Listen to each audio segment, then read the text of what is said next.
Yesterday afternoon, I received an email from Keith Benjamin stating the agenda was going to be changed, to include resolution 5210.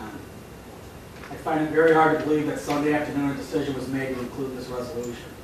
I think it's the same sneaky tactic that the administration used a couple months ago when we tried to increase our taxes by rolling back the tax credit. Having said that, I think this initiative is that much more important to keep the administration from tricking city council again and not allowing the council to do their own analysis on this issue and future issues relating to tax increases. Here are the timelines of events because I was the one that turned the initiative into the city. On June 24th, I handed over the signed petitions to the city and received a receipt.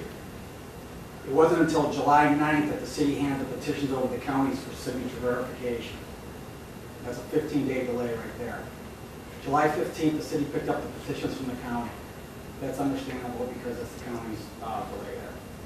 July 25th, the city decides to offer the first reading to City Council over 30 days after the completed initiative. So for City Council, it's the first time you're hearing this, but the initiative was out there over a month. I'd like to offer some questions I hope you consider before voting.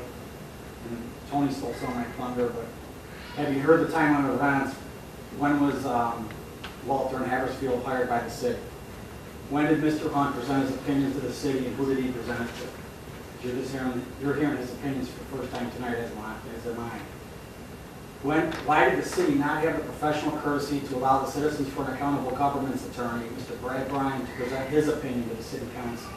You're only hearing one legal side of the opinion. Is the city's position on an initiative so weak that it has to wait for these last-minute emergency tactics to fool city council again?